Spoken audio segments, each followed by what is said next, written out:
Now, let me just show you something. I'll animate this because something fascinating about the Bible. It was supernaturally engineered by God. Not only does this correspond with the plagues of Moses in Egypt, I told you that a few days ago, how, God decimates all the gods of this world that people follow, but even the structure of the seals, the trumpets, and the bowls, there's a parallel to them. So the bottom line are the 7 trumpets we already covered in Revelation 8, 9, 10, and 11. The burning trees and the mountain of fire, and the comet coming. I've talked to you about that so many times. But look what the bowls are.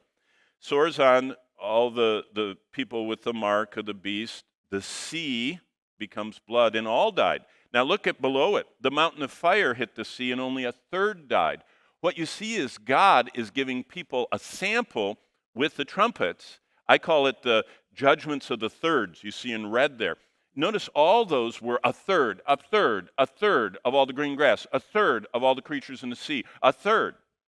Now it's not a third, it's all. All the creatures in the sea die. All the rivers of water become blood in the third bowl. The sun scorches with fire. It's not just the sun diminishes a third in its luminescence. There we go. Not only that, but now it gets turned up. It's like, whoa, it's overheating. Then darkness comes. Remember, there was darkness when the demons came out and the clouds filled. And then, back in the 6th trumpet, the Euphrates angel, killed a third of men, the 4 angels and that army. Now we come to the kings of the east, the Armageddon thing. And then look, after those frogs come and get everybody to come, look what the Lord says in the 7th bowl. It is done. But look what it says in the 7th trumpet. It is finished. So what I'm trying to show you as you read is there's this beautiful parallelism. What lessons? Number 2, life without Jesus is like having a deadly incurable cancer. Jesus has sanctifying power. He's the one who cleanses and keeps us. By the way, have you let him sanctify and cleanse you from the inside out? Christianity is not turning over a new leaf. It's giving the leaf to the Lord. And he changes us from the inside out. That's Christianity. Jesus has life-giving power. He's the one, John 10:10, who gives abundant life.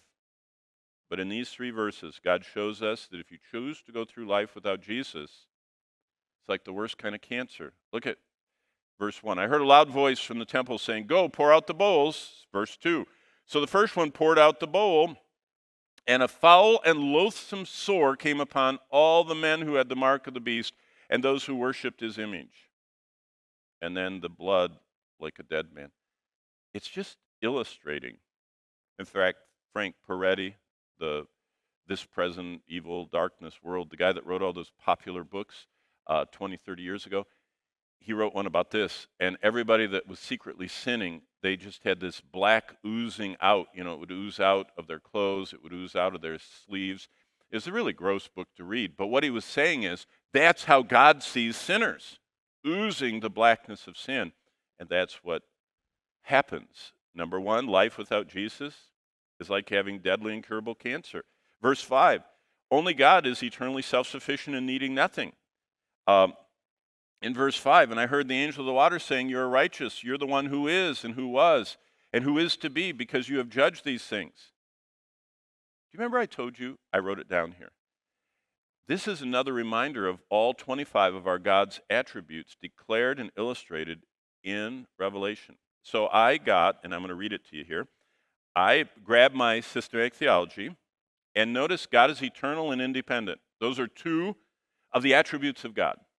There are 25 that all theologians have agreed upon. There are communicable, incommunicable, all these different, attributes of will, attributes of being, all these things. It's woo. But let's talk about what it means. Do you know what when it says there, you're the one who is and was and who is to be, that's his eternity, his timelessness. Let me read to you about that. God's eternity may be defined as followed. God has no beginning, no end, no succession of moments in his being. He sees all time equally vividly.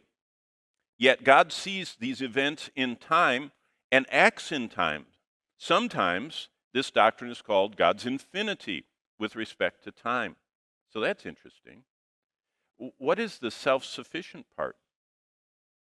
God is the only being in the universe that doesn't need anything to continue to exist because he's uncreated.